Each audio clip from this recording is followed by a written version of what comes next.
Assalomu alaykum, hurmatli do'stlar. 2025-yil 3-aprel sanasida Turetskiy Lampenis degan sortimiz do'stlar. O'zini chaynatadigan sortimiz do'stlar. Xudo xolasa bu yil 4-bahorda ko'radi, 3 yoshlik. Mana do'stlar, kapennissa bilan sug'orilmoqda. Mana do'stlar, mana tomchilatma bilan sug'orilmoqda. Zakilashi zo'r. Bir qatorli shlankada do'stlar, yaxshi ichyapti. Holati zo'r, mevaga kirgan do'stlar mana. Bitta shaftoli, bitta gilos ekilgan. Orasi 4,5 ga 2 sxemada do'stlar. Shaftollar bu yil 3-bahorda ko'radi.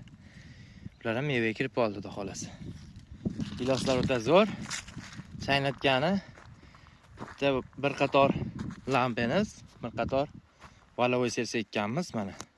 Bu Lampeslarni ekishni maslahat beramiz. Bular juda tez mevaga kiryapti, lekin mana do'stlar, o'zlarimda ko'rib guvohini bo'ylar. Lampes mana juda chiroyli gullab, 3 yoshda mana do'stlar, mevaga kirdi do'stlar. Lekin ba'da valovoylarimiz bir dona gulladi, gulini to'kib yubordi. Bitta ham ushamayapti. Biz buni chaynatib bir qator Lampenis, bir qator valovoy qilib ekdik. Mana do'stlar, Lampes ko'ylar o'zlaring quyib meva solgan.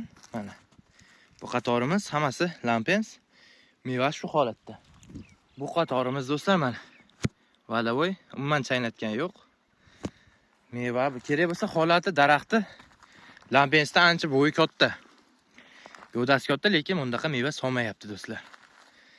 Chaynatgani, valovoyda chaynatgani Lampenis, skinalar umuman chaynat bermayapti do'stlar. Chaynatsa ham bir 10% chaynatar, endi kattaroq bo'lganda 100% o'zini chaynatadi-yu, lekin yonida daraxt umuman chaynatmas ekan do'stlar. Shunga ahamiyat berib qolasizlar degan umiddamiz. Mana Lampenslar ko'ringlar. Vobshe zo'r holat.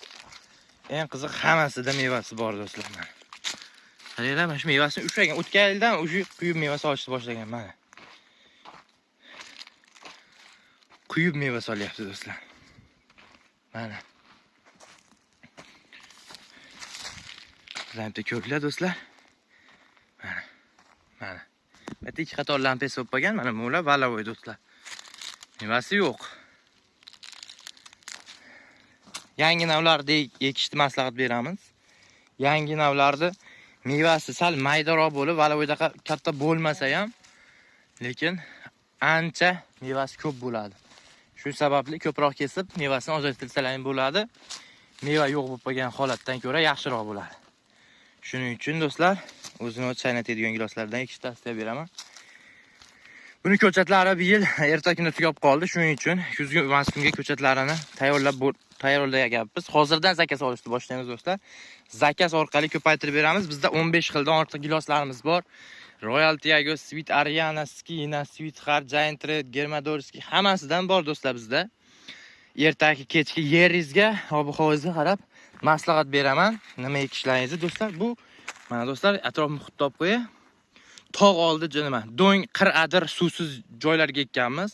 Kapennissa bilan artizandan foydalanilgan, hovuzga suv to'planib turib, hovuzdan kichkina nasoslarni qo'yishib, kapennissa qilingan joylar do'stlar. O'zimizga qarashli, o'zimiz ekkan bog' do'stlar.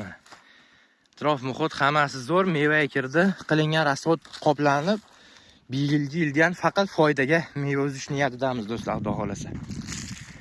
Kerak bo'lsa, xuddi shu holatda katta yer maydonlariga bog' qilish niyatda bo'lganlar bizga aloqaga chiqaverasizlar do'stlar. Shuna qilib chiroyli sxemada bog'lar qilib bera olamiz. Tavsiyalarimiz bor do'stlar. Yangi navlarni ekishni maslahat beramiz.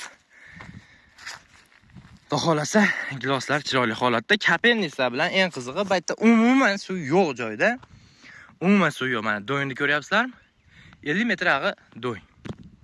Baytlarda umuman suv chiqmaydi 100 metrdan ham. Lekin kapennissa bilan artizandan 200 metrmi, 150 metrmi shundan suv chiqarib, hovuzga tushirib, artizandan foydalansa, kapennissada chiroyli chiqadi do'stlar. Sog' bo'linglar, salomat bo'linglar, bizni kuzatishda davom etinglar.